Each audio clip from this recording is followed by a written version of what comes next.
This is Young Excellent Men 3 by Martin, Juju, Jaime and Yanick at the disco. And this cover is decent, but it bothers me so much that Wolf Club, he is partly covered by the barcode, and it's like nobody cared. It would be really easy to avoid this, or there's a really easy fix of just moving Wolf Club like a few centimetres to the right. It would be fine. He wouldn't be covering anything important. Also, this cover, it features the 3 characters who people actually like and Cyclists Ed, instead of the new ones or the crap ones. Story is Cyclists Ed, as well as his body, they have brought together some young excellent men, hence the name, and they are going to fight the original New Muties team, who have taken over the Bondage Club and supposedly gone evil. But one of the new characters, Inky Jones, he has turned out to be a traitor and he has betrayed the team. He is working for Good Tights from the Bondage Club, and here he hands over 2 awful characters to him, Blind Spot and Mary Sue Moonchild, and they obscure Good Tights' identity here like it is a mystery when they clearly showed them in the first issue. And then on the other part of the plot, we have the 3 off the cover fighting Magma, and this page features 2 editorial mistakes. Firstly, Wolf Club, his name has a space at the wrong part, a typo, and then our ear Onyx says that it is 4 against 1, and it's not, it's 3 against 1. When you get past the sloppy mistakes, we have some fun fight stuff between them and Magma. She turns Dusk. Dusk, she is a sand person. Fuck no, that sounds like I'm being racist. I mean, her power is that she can transform into sand. And well, Magma, she uses her flames to transform Dusk into glass. And then, I always wanted to hit on you, but this is not exactly what I had in mind. Wolf Club is set up as the team's field leader, and that is an interesting direction for him. Before this, he was as much as a background extra in the Excellent Men books. They aged him up for this series, but it was nice to actually focus on him. But we will get how this is all towards nothing. They finally defeat Magma and they take her as a prisoner, but Dusk, she is stuck, transformed into glass. And now it is time to cut away to the Bondage Club and Eclipse and Cannonballs. And Cannonballs looks about 39.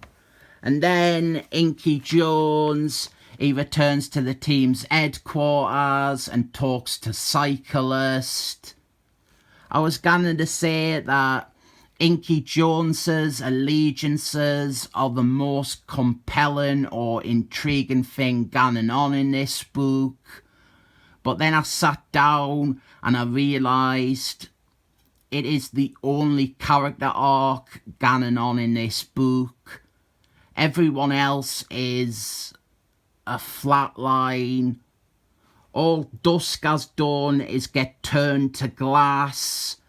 Blind Spot, she prattles on about her precognitive dreams. Wolf Club, he's kind of just barking orders, pun intended probably. Gay Malcolm, he's just in the shadows. Onyx is muscle to add a bit of levity. Inky Jones is the only one who has an actual character of sorts here, and that is probably why he comes across as a creator's pet. Emma Frosties, my heart longs for you, my sweet.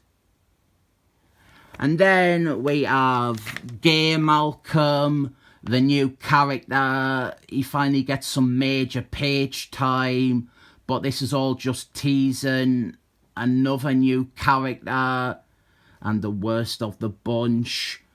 Gay Malcolm, the only thing actually done with him is done in another book, and here this is all set up for a different character.